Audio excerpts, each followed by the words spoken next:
there were people.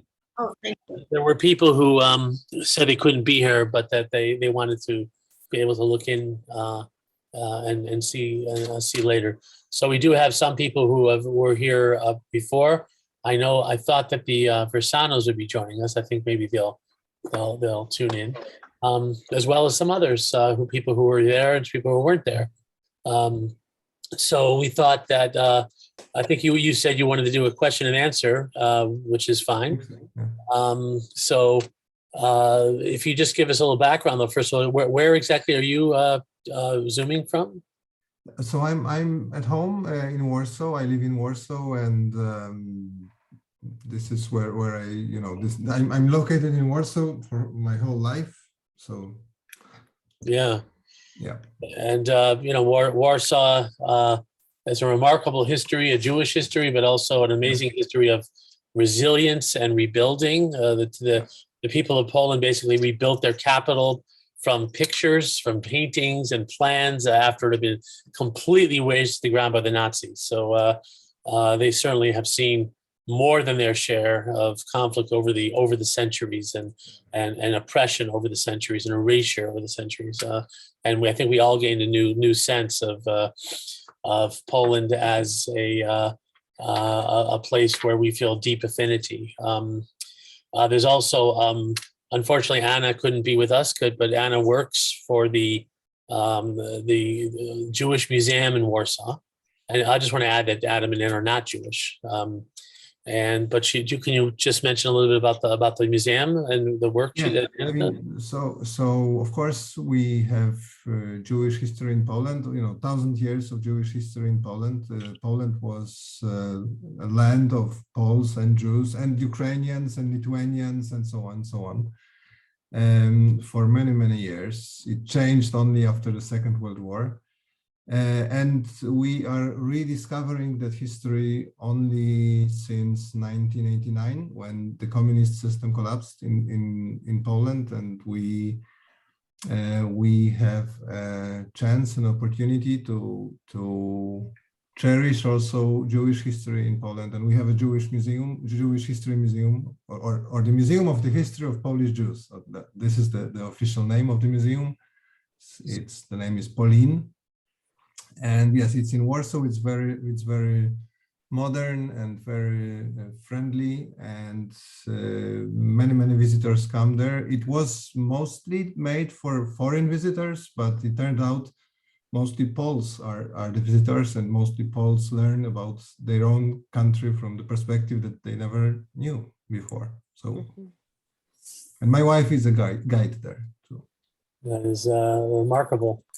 I'm so happy that so many people who come are local people. Yeah. It was a little bit unexpected, but it's a very good development. Definitely. Yeah, fantastic. So all right, so let's get to it. Unfortunately, I'd love to talk more about Poland and about the reborn Jewish community and the world after communism.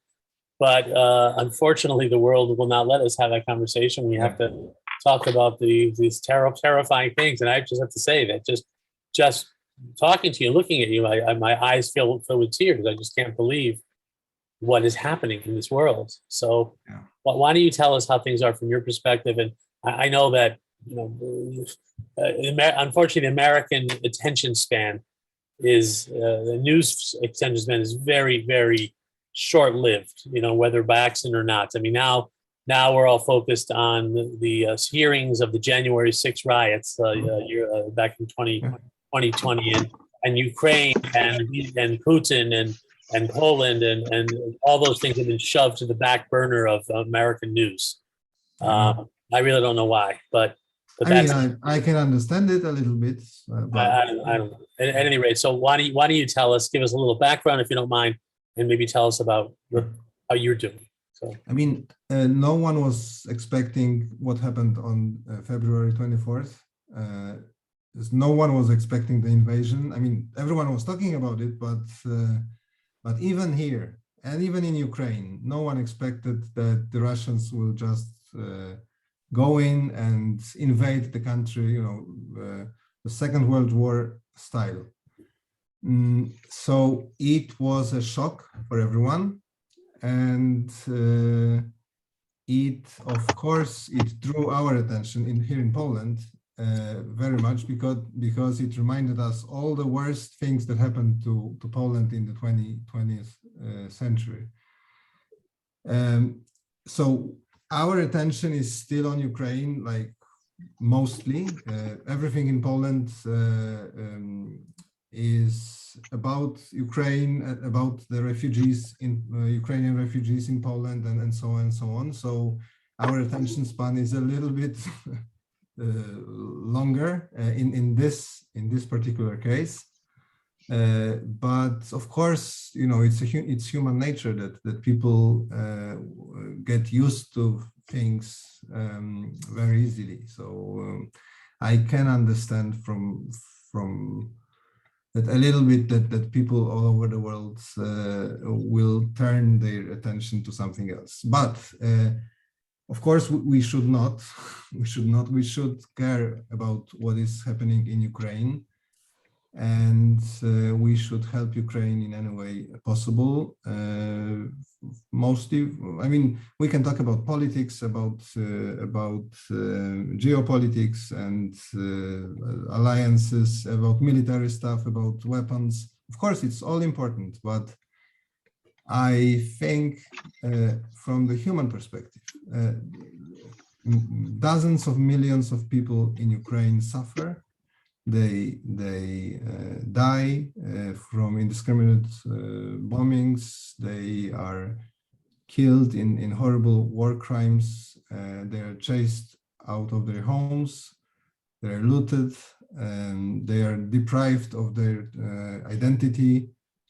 This is horrible stuff. And we are here in Poland. We are so close to that, and that we know that if Ukraine fails to defend them from Russians, and if Russians end up at the Polish border, we are next.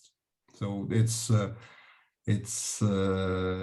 an awful feeling for sure. I mean, I don't believe it will happen, but it is a possibility for sure. So so maybe this is the reason why people responded to this crisis differently than to other crises before. I mean, I was not very proud for how Poland and Poles reacted to the previous refugee crises that happened in Europe, and we had a few, and it was not our greatest moment. But to tell you the truth, I am proud of my country now, because it was it was almost 1 million refugees a week, more and more and more every week, 1 million more, and we were able to accept those people, invite them to our own houses. There were no refugee camps. There were no problems, no protests, no disruption. Just people opened the doors and let strangers into their own houses. So it was really remarkable. And if you would ask me in the middle of February if it's possible, I would tell you no way. But it happened. So that's good, and it gives me hope about human nature. So it was good reaction, and Poland, now it's for the last 3 months, it was 4 million people that crossed Polish-Ukraine border into Poland. Some of them left further to the west, or some of them came back to Ukraine. We estimate that 1 million Ukrainians will stay in Poland permanently. Probably 2 to 3 million Ukrainians will stay here till the end of the war, that we don't know when it will end. So it's a huge crisis, unprecedented. I mean, since the Second World War, probably the biggest crisis, refugee crisis in Europe, and we don't know when it will end and how it will end. So this is like the background of what's going on from the humanitarian perspective. Wow. I don't want to monopolize questions. If other people have questions, please just we're on Zoom, so just open your microphone and plunge right in. But I guess I wanted to ask is there a sense that this war is going to is Poland going to is Russia going to go after Poland next, or is there any hint that things are quieting down, or is there in terms of how are you are people in Poland helping people in Ukraine in material ways? I guess that's three questions. Yes. So of course, we may go. I follow it very closely. I mean, from the military point of view, from the political point of view, and no one knows exactly what was on Putin's mind when he started this war, but definitely his idea was to take Ukraine very fast, like he took Crimea 8 years ago, without any problems. Just removed the Ukrainian government, put some Russian puppets in the Ukrainian government, and then move in a huge army, Russian army, occupy this country, and then grow stronger, and then move further, probably first to the Baltic states that are part of NATO. So it would be, a huge problem for the whole world. So Lithuania, Estonia, and Latvia, and then the next step was Poland, definitely. And he advertised it last year in autumn that Poland should not be in NATO, that all the Western forces should move out of Poland, and Poland is a sphere of influence for Russia. So we definitely feel we are next in the plans. I hope they will never have enough strength to do that, but that's the reality. And so Polish reaction to the war was support from day one. Polish army sent hundreds of tanks, artillery, drones, rifles, you name it. I mean, that weaponry is not needed in Poland right now. It's needed in Ukraine, and so it's there. And of course, so it was a military help. We are trying to help Ukraine to achieve their status of the candidate to the European Union, probably in the next 2 weeks. So hopefully it will be possible. I mean, this is why the war started. Russia does not want Ukraine on the Western side. They want Ukrainians in their sphere of influence. They don't want democracy in Ukraine. They don't want liberal economy there because in Russian propaganda,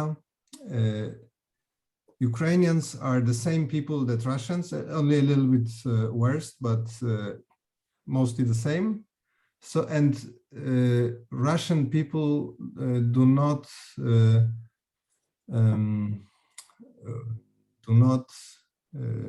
thrive in democracy. Supposedly, the Russian people should be governed by the strong hand of authoritarian regime, and this is the only option. So, in Ukraine, for the last 10 years, they have reforms. They have more and more democratic country, very flawed and corrupt, but still more and more democratic. They want to go to the West. They want to be part of European Union. They want to be part of NATO. And for the Russians, this is a very big problem, because if Ukrainians succeed in doing that, if they would become a democracy, then there would be a revolution in Russia, because Russians would say, look, Ukrainians have a better life. They have democracy and freedom, and they can do that. Why not us? So this is why Russia invaded Ukraine, and actually is not trying to win people's hearts in Ukraine. They're just destroying everything they can there, just trying to kill the state, the country, because they want Ukraine to fail. This is their goal. They do not have any other goal. They want the Ukraine state to fail. That's not good. That's barbaric. And so that as in other words, if Ukraine is successful in fending off Russia, then Putin will be vulnerable from his own. Exactly. And we read about Navalny, this very courageous, almost superhuman dissident, waiting. I hope for his moment, and maybe that's what Putin is feeling. So. Yeah, I mean, hopefully he will be alive. Amen. That long. I mean, Putin is trying to kill him very, very hard. Yeah. So yes, go ahead. And considering that a lot of the world came together in some sense in defense of Ukraine, and in ways that a lot of people didn't believe it would happen, meaning that so many people would come in defense, even though it's nobody else is engaging directly in the war. They're providing support, for Ukraine. And Ukraine is not a member of NATO or the EU or anything along those lines. But considering that Poland is, and the other neighboring countries are members of NATO, do you think that significantly increases the possibility that he wouldn't take a chance in going into Poland, because that would escalate things in a way that, I guess I'm thinking rationally, and he's probably not rational. So who knows? I don't know. Yeah, I mean, I think that was his calculation, that he would take Ukraine without any problems, and then he would bribe West with oil, with gas, and threaten West with nuclear weapons, and would get his way. I mean, his idea was to push the West from the former Soviet sphere of influence, and I think, for the last 20 years, when he is in power, he never was punished for anything. Never. For 20 years, he invaded and destroyed Chechnya.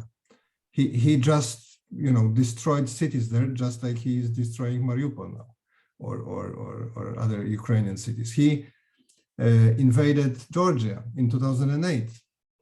He was never punished. He invaded Ukraine in 2014. Nothing.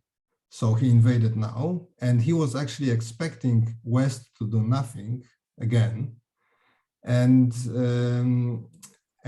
so his plan was to go next to NATO, to confront NATO. It was a miscalculation. Luckily, because NATO and European Union, they reacted for the first time. The sanctions were strong, and they sent weapons to Ukraine. Putin was not expecting this, for sure, and he would not stand a chance in the conflict with Russian army and NATO army in Europe. No chance whatsoever, and he knows it. But of course, every time he is talking about nuclear weapons. Of course, I mean, using nuclear weapons makes no sense whatsoever, but he knows that Western public would react very badly, you know, on the notion about using nuclear weapons. And people would be scared and would say, I mean, even now people are saying, let's end the war in Ukraine. So Ukraine should give some land to Russia. I mean, it solves nothing. The Russians want to stop the war because it's not sustainable for them to continue. They lack in soldiers, they lack in weaponry. They want to stop, so they would take what they have, they would stop, they would reinforce their forces and start again. And of course, they would not stop, you know, on the western border of Ukraine. And of course, NATO is a deterrence. It is a very difficult decision to cross that line, but. And I hope it's impossible, but we saw in February that Putin is also doing things that we all thought are impossible. So no one can be sure. But of course, NATO reacted in a way that it makes it even more impossible to invade, to threaten NATO. So it was a very good move. Let's hope. Thank you. Yeah. Other folks like to ask questions or? Hi, Sam. Hi, Anne. Hi, Adam. Well, good to see you. You look great. How was Anya? I mean, she's almost fine. She's ill now, but other than that, great. Not pregnant again. Excuse me? Ill or pregnant again? Ill. No. 3 is enough. Oh, good. How are the children? Great. Doing fine. Okay, good. Good, so I have a question. please. I was wondering about the whole airspace issue, you know, because we saw the president begging the United States to, you know, whatever. What's your thought about that? Yes. I mean, this is a problem that, I mean, we are used to thinking, and it's true, that especially United States is able to have air supremacy over any other adversary. And it's true. So it would not be very difficult to have to protect the airspace of Ukraine by American or NATO airplanes. It would be possible. It would be achievable within, I don't know, a week or two, but it would mean immediately direct confrontation between the Russian forces and NATO forces. And everyone is afraid about the escalation of the war, because it may very fast end up, you know. So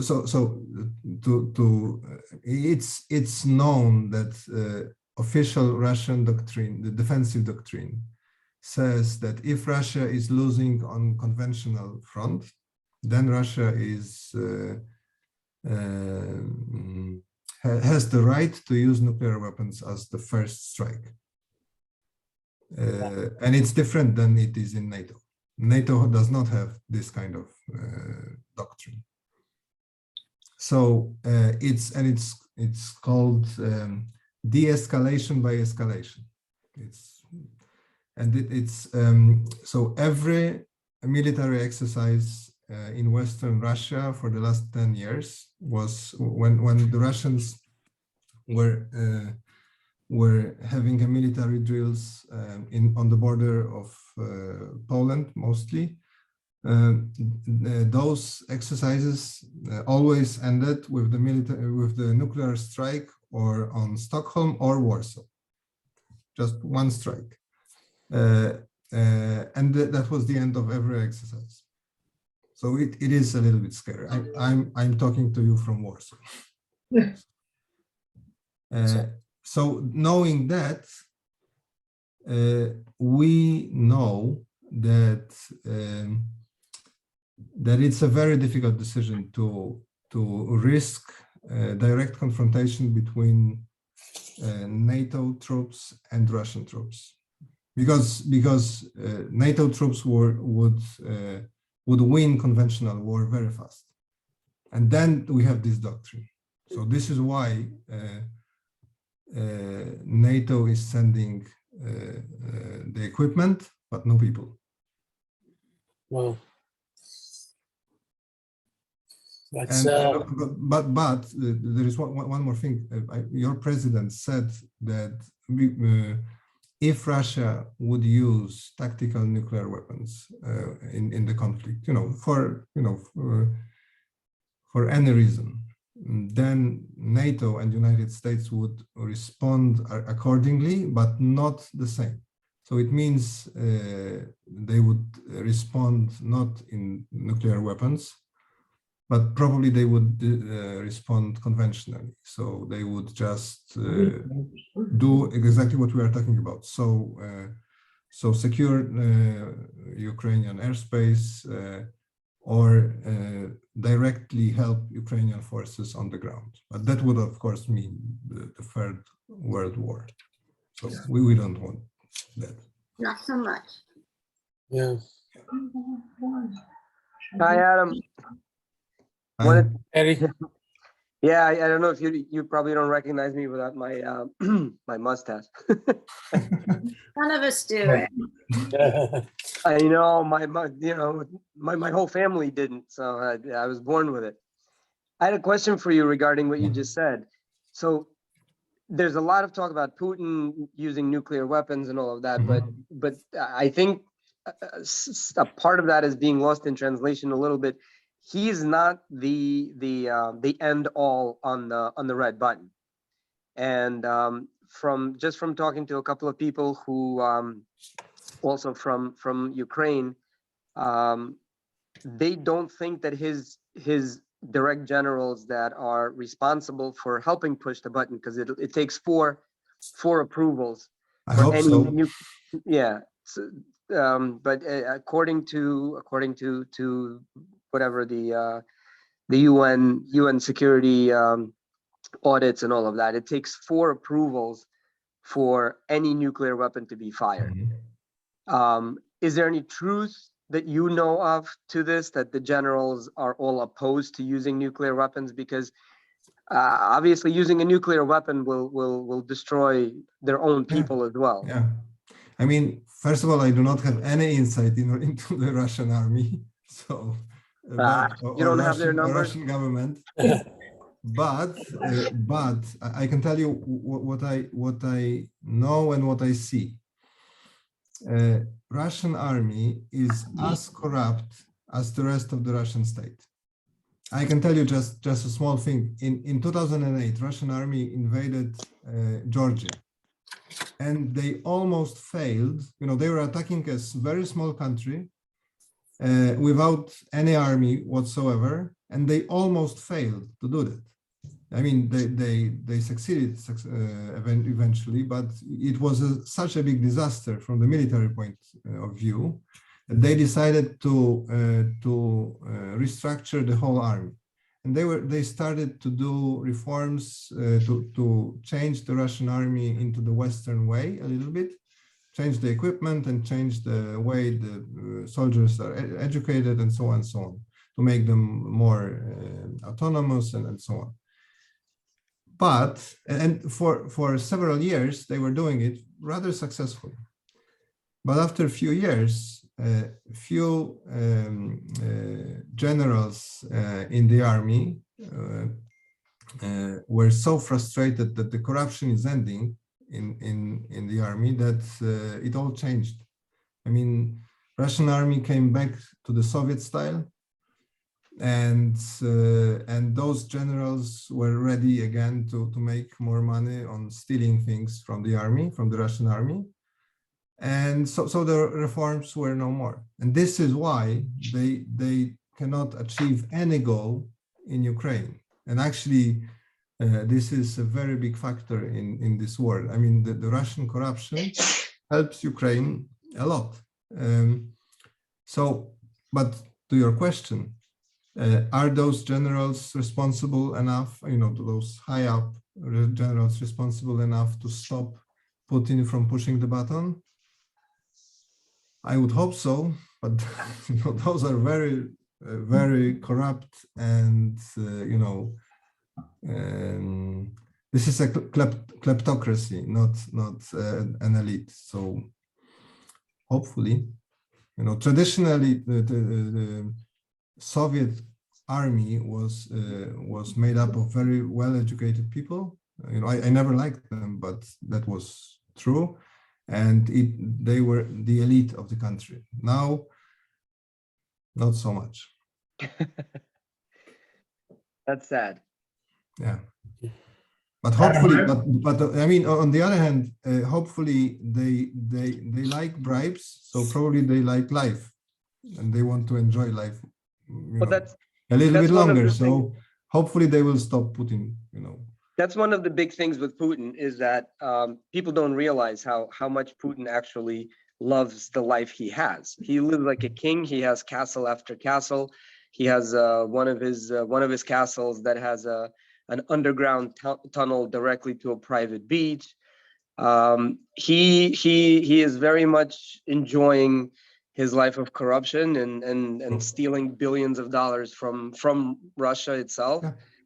I don't think he'll be the first one in line to stand in front of a nuclear missile. Hopefully not. Yeah. That's for sure. So plus the other thing that we've heard through these conversations with some of these people is that yes, he does have over 6,000 nuclear warheads, but a lot of people who live inside of Russia do not believe that maybe 10% of them still work, because they've. I know, but that's a wrong argument, because 10% is enough to still enough. Work, so I know. It is still enough, but again, it's just the condition of their equipment, the fact that they've never maintained a lot of their stuff. But on the flip side of that, they did test the Spartan missile, which not missile, but the Sarmat, yes, I know. It's the craziest invention on this planet. I can't understand what engineers would actually go about putting that together, but I guess if you're bored enough, then you'll come up with a way of. I know. You should have a big enough ego, and then you construct a rocket like this. Yeah, which can basically destroy France within 6 seconds. So it's pretty sad. It is, the whole situation is pretty sad. But I do have to commend what you were saying before. I'll support what you said before. I have to commend Poland on the efforts, especially the people of Warsaw. A friend, my partner through our company, we've actually been able to deliver thousands of tourniquets for soldiers, syringes, medical equipment, and all of that. That's all going into Ukraine through Poland. So because there's no cargo shipments into Ukraine itself, we've been using a couple of organizations that ship things to Warsaw, and then you've got very brave truck drivers. I know. I mean, and Poland is a huge hub right now. I mean, life goes on as it used to be, as it used to before. But we have strato tankers flying all over our heads. Refueling jets. We have American troops moving on our highways. We have flying transports flying in from all over the world to Rzeszów all the time, and we have now about 3 million Ukrainians in our country. So when I take a bus to go to the city, like every third person on the bus is Ukrainian, and it's a huge thing. I mean, Poland, Warsaw is a city of a little bit like 2 million people, and we have 400,000 Ukrainians. Wow. More since February 24th. So That's it's a 15% huge of your number. population. Wow. Yeah. It's 15% of your population. I mean, it's 20 something percent of the population of Warsaw. Wow. So that's a That lot. is remarkable. So I actually wanted to ask kind of more on the humanitarian side. Yeah. You said there's no refugee camps, that 3 million Ukrainians, and I understand that before all this happened, the relationships between Ukrainians and Poles was not always, the No, greatest. not always. I mean, Well, it had ups and downs. And Poland was the first country to recognize Ukraine as an independent state in 1991. But for the last 7 years, we have a very bad government that I hate my government right now, a very right-wing nationalistic government. And actually they were creating anti-Ukrainian feelings among their base till the beginning of this year, because it helps them to win elections. It's an old process to find enemies and vilify them, but luckily they changed their tune in February, and now they support Ukraine really well. But that's you're right. There were always tensions between Poles and Ukrainians, and that there were many big problems. There were massacres that were done by Ukrainians on Poles, that were done by Poles on Ukrainians, and so on. And of course, we can also include the history of Holocaust to that too. It was horrible and not easy, and on every side of that story there were Polish nationalists, Ukrainian nationalists that want to make it black and white only, and as always it's not that easy.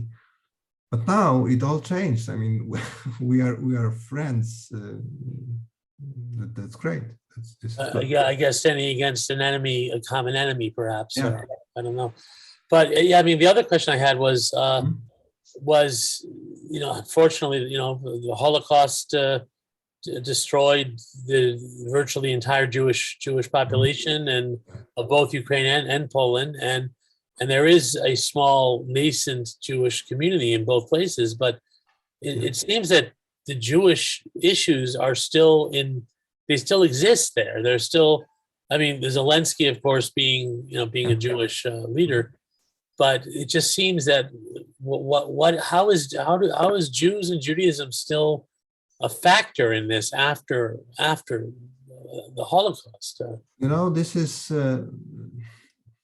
little bit similar to the Polish situation. So almost all of the Jews in Poland 90% of the Jews in Poland were killed during the Holocaust, during the war. Out of the 10% that were left that lived in Poland after the war, almost all of them left in the next 30 years because of different factors, but also because of the persecution that they faced, from Poles. That's not even after the Holocaust. In our history. Excuse me. Even after the Holocaust, when they tried to go home again. Yeah, that's true. Yeah. So again, that they were victimized. They were blamed by old anti-Semite tropes were used to win power within the Communist Party in Poland, and so on and so on. So we had a very, very small Jewish community after 1968, when it was a last wave of emigration from Poland. But of course, after 1989, this life was reborn, and it is, it is present in Poland, and it's part of Poland now. A very small one, but it's part of Poland, and Jewish history is accepted and again, like included again in Polish life. In Ukraine, you have a very similar experience, although there were different reasons why the Jews left and when they left Soviet Union or Ukraine, but there was always a Jewish community in Ukraine, and I was on the study tour myself, not as a guide, but as participant in Ukraine in, I think it was 2017 or something like this, or 16, and we were driving around Ukraine, around Kyiv and so on, and yeah, there are everywhere traces of Jewish life. There are synagogues, there are Jewish communities, and again, they were going through the same process that happened in Poland. They were 10 years, maybe 15 years behind, but still, I was looking at exactly the same process that was happening in Poland, and it was very optimistic. Now I don't know. I mean, no one knows who will stay in Ukraine after the war, and how Ukraine will, how strong of a state it will be, how democratic it will be, how tolerant. Hopefully, it will be very tolerant and strong enough to continue the progress that they were doing. But yeah, Jewish life was also included again into life in Ukraine too. Adam, to your point that you just made regarding who would stay in Ukraine, or it is an unfortunate fact of life, I think, but wars find ways to create opportunities. Mm-hmm. And regarding reconstruction and building, and there's going to be a lot of that. Just from again, my very close friend, he has somebody who's got very big ties in construction, and they're already making big plans for literally billions and billions of dollars in construction equipment, sending people to Ukraine to start rebuilding. And obviously they're not going to do that while bombs are still being thrown indiscriminately wherever these planes can muster up flying around. But once all that stops, there will be a huge boom in construction and rebuilding, and they're going to need everything, right? They're going to need hospitals and schools and residential buildings, and so I think that's just my opinion, but I think there will be tremendous opportunity as long as not just the US, but as long as the EU, as long as the world unites and says, here's money, start building, maybe invest into Ukraine, maybe help it become a little bit less corrupt than it's historically been. Let's be honest. I know. It was before Putin stepped in, and I'm not condoning anything that he's done at all, but it was Ukraine has always historically been one of the most corrupt countries on the planet. I know. If you would ask me 1 year ago if I would invest my own money in Ukraine, I would say it wouldn't really be investing. You're just dropping it off and leaving. I know. Yeah. I know. You're right. But so hopefully, yeah, but this is also why the decision in 2 weeks about the Ukraine as a candidate to European Union would be so important, because being a candidate to European Union means changing the law and upholding all the rules of the lawful country enforcing it, makes a corrupt system more difficult to run. So, it would make this country safer for investment. And I hope, this is the scenario I also look forward to. So I agree with you. I hope, hopefully it will be like that. That the huge funds will go to Ukraine, that Ukraine will be rebuilt and will be so strong enough to sustain future invasions from Russia. But we cannot be sure about that, and we cannot decide for the people who witnessed some atrocities when they were leaving home. The way that the Russians conduct this war is awful, is full of war crimes, and actually made on purpose. Rape or hunger or killing innocent civilians is not an accident there. This is made on purpose. This is to make people traumatized. Killing small children is actually done on purpose, and so this is why I say that I'm not sure how many Ukrainians will go back. Most of them say they will, but this is a huge trauma. And and again, Jewish community, people, Jews that left Europe after the Second World War also didn't want to go back to their own homes. They didn't want, those places were for them,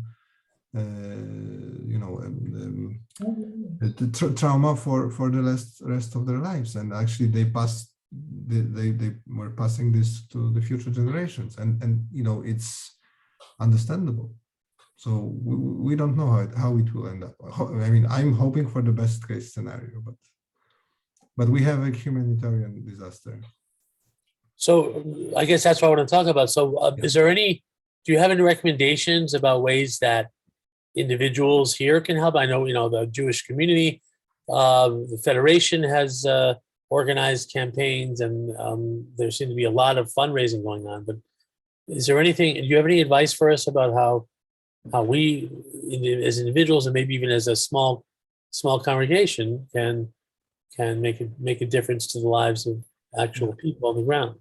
So I can tell you few stories that I know firsthand, because there are hundreds of organizations that take care of Ukrainian refugees and are involved in helping the case here in Poland or in Ukraine. And you can, it's an easy Google to find all those organizations, and they're probably doing very good work. But I can tell you about few that I know personally, that the first-hand experience. And I first of all, my cousin is a medical doctor, and he is involved in humanitarian help. He was involved in that for many years all over the world. So when the war started, he immediately went to Lviv, and there he started work with, to evacuate oncologically ill children from Ukraine to the West, to Poland, and also to other Western countries, also United States. And it was a huge effort. For in 2 months, they evacuated more than 1,000 kids from all over Ukraine. It was done with the help of the American Foundation, St. Jude Foundation, and Ukrainian Foundation, Tabletochki. I can give you the links later, or in chat. if you want to read something about it. And it was, again, a huge undertaking because every child had to be transported in an ambulance or a medical train or a helicopter. So it was a huge undertaking and a huge operation. So again, if you want to read about those foundations and there are let me see how I use, here's the chat. So I will send you the links. Yes, please. Here. Yeah, so this is, oh no, this is on, sorry, this is, I only sent it to one person, but okay, again. So this is Ukrainian foundation that was also working before the war. But now they are involved, in helping children affected by the war. So, they are doing a great work, and I know personally from people who work in Ukraine that this is like the #1 place. Ukrainian foundation, they're using this money very well, and this is definitely a place to watch. I mean, this is the foundation that was cooperating with Tabletoczki, together. This is American St. Jude Children's Research Hospital, so they were also involved in that program. And again, hundreds of Ukrainian doctors, hundreds of Polish doctors, those foundations, Polish Ministry of Health, and so on, were involved. And, again, 1,000 critically ill, oncologically ill children were evacuated from Ukraine. So this was like a huge operation.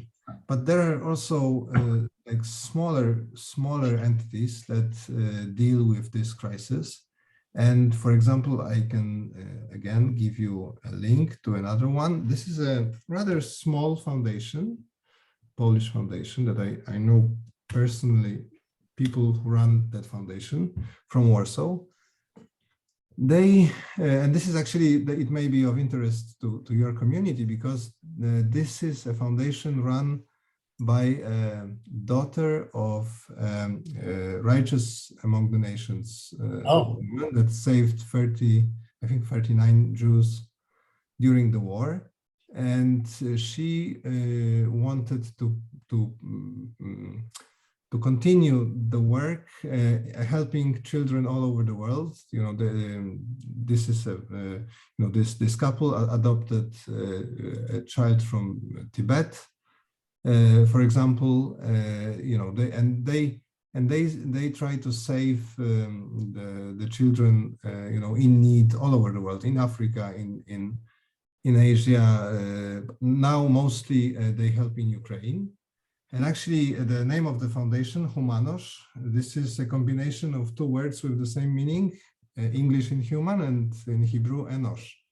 So I say Humanos.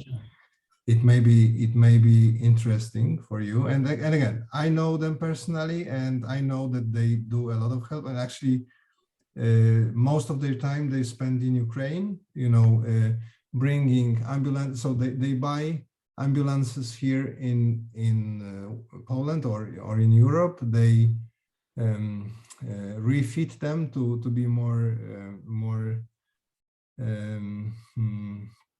sturdy, for the more rough conditions of Ukraine, and they drive them into Ukraine. So there are many ambulances running around in Ukraine, that brought by this foundation. So they do excellent work, and actually on their webpage they have many details of their work, so you can also read about it in English. I can also tell you about another organization, foundation, actually founded by an American businessman that works in Poland for the last 20 years. He's based here in Poland. He has educational foundations. So he is the founder of Catalyst Foundation, and they always worked in the education space in Poland. So they were designing and giving for free, study courses in mathematics or different subjects for Polish students. Funny YouTube videos or web tools to learn more. And now they are doing it also. They're subtitling all the films in Ukrainian, and now they are doing Ukrainian language courses like this because hundreds of thousands of Ukrainian kids were driven out of Ukraine, and they are unable to educate themselves properly. So those are free tools that are given to them. This is a work in progress, and actually they have because my sister is involved in this too. Wow. So again, I know it firsthand. They are trying to find support in United States, and I think they found some big donors too. So this project will happen. So again, this is a place to watch. So you're saying that this is, or your sister's well, and Humanash is daughter of a righteous of the yeah. And the first project is actually my cousin, and my business partner actually, and he was involved in this evacuation of the kids from Ukraine. So again, first-hand experience. This is, and again, I will give you one more big foundation, Polish, one of the biggest Polish humanitarian foundations that is involved in the help in Ukraine. This is Polish Humanitarian Action, like the translation of the name of the foundation. Again, when I visited Ukraine a few weeks ago, I saw them everywhere. Helping refugees on the border, organizing buses for them, some food, working as translators, and so on, so on. So they are very active. And again, I think any dollar that goes to them is well spent, and definitely it's a good place it's a safe place to support. So those are like big entities. Question? Yep.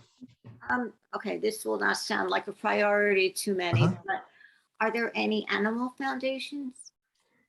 Actually, yes. I mean, I'm not prepared to give you any details now, but I can look for it. But definitely, animals are a big part of this crisis. I mean, many Ukrainians leave their home without anything. I mean, they have a little backpack on their head, on their backs, and they have slippers on their feet. Nothing else, even no documents when they cross the border to Poland. But they have their pets very often. So yes, you are right. Actually, you are very, very correct. This help is also needed, and yeah, I can actually look it up. But there are definitely people who help. I can tell you that there was, I know a story of one lady from Ukraine that left Ukraine with 9 cats. I love. And she was able to cross the border to Poland. It was not easy, but she did it. And then she got a chance to live in Holland. A different foundation found her a place to live, but Holland said, no way, that you are not bringing those 9 cats. So it was a huge undertaking to find house for nine cats in Poland and in other countries around Poland. So it's a little bit funny, but yeah, it's a real problem for many people. So Well, yeah, thank you're you. right. Wow. Well, this has been a very eye-opening, informative hour, and I really cannot tell you how much I appreciate you making yourself available, Adam. My pleasure. Anyone like to say anything? Just a hello or a goodbye or any? Can we take another trip? Well, I Why mean, not? honestly, I mean, I go can ahead. tell you that tourism is, because of the pandemic, is is non-existent for the last 3 years. I mean, it was pandemic, now it's the war. Everyone actually in the States looks at the map and says, "Oh, Poland! Oh no! It's war zone." So no one is coming to Poland. I mean, life is normal here. How And I far hope are you it from stays. Gdansk? From Gdańsk, 500 kilometers. So 300 miles. that's 300 miles. Yeah. I will be there on Tuesday, if you ask me. Okay, I will well, be in we'll be Gdańsk. there in September. Oh, so Is that right? let's meet there. Uh, It'll be August, September. We're going to be on a tour. It's a pleasure Okay. tour, but Great. Gdansk is one of the stops. Let's meet for a coffee. What's I mean, I had actually, thought about the possibility of trying to organize a mission, a mission to the I'm sorry, from our synagogue or surrounding synagogue. So and actually one of the reasons that I'm having this talk was to kind of throw it out there that maybe that would be something that we could do, is to come and see firsthand and see if we have resources we can offer. And but anyway, but it was just a thought that came to my mind, and that's one of the reasons I wanted that. Yeah, because I told you about those big foundations, but there are also like grassroots movements. Like there are people who started help with taking in 10 Ukrainians to their homes in February. They ended up with 100 in their own home. You can imagine, normal people. Now they are running, a shelter for people mostly with autism. So it's, the toughest condition you can imagine for strangers, with autism, and for example, we also supported them with money. And this is not an organization; they're just private people, doing good stuff and good things. So, it's there are always ways to help, for sure. Wow. Well, we will we'll send you our itinerary. Sure. If we can do it, we should have a meeting. I'd love to see Anya too, and would too, especially. But I do want to ask. She will be fine by that time. Well, every time we see you, there's another kid. So No, there is no way till September. There will be no more kids. No more. Oh, okay. I agree. Listen, I do want to ask you, since we've known you at this point a long time, how are you doing? How's your business? How are you guys managing?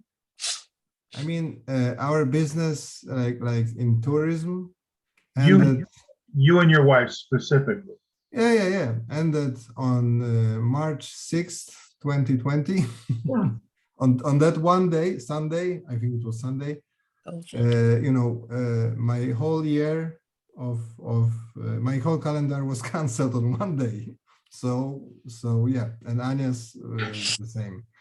So it was difficult, but we had to manage a little bit. And so we changed what we do.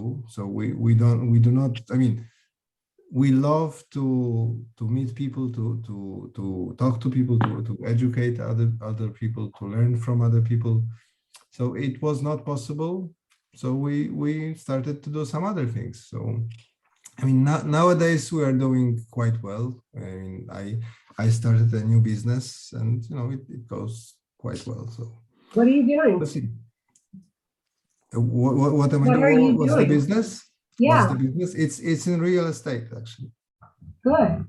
Good. All right. I unfortunately I have to excuse myself, but if you're able to hang out, if everyone wants to continue talking, otherwise I will stay in touch with Adam.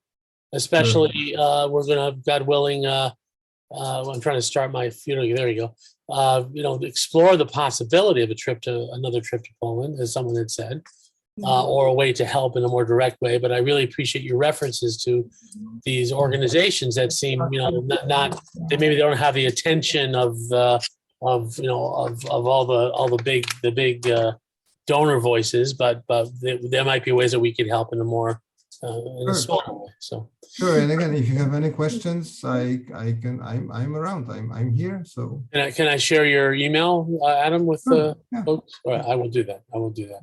All right, thank you very much. I can do it right here. Oh yeah, good idea.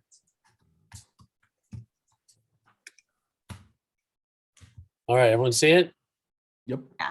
All right, Adam at formo.pl, and I will send that out to the congregation as well. So thank you very much, everybody, for coming. Thank you for the invitation, and I hope to talk to you. Yeah. I hope Anna feels better, and say hi to the boys, and keep training in Taekwondo. Good stuff. I know. They're training. I'm struggling. I see. You're their target. Very good. All right. All the best, Adam. All the best. Stay well, Adam. Yes, stay well and stay safe. Bye bye. Bye bye. Bye-bye. Take Thank you. care.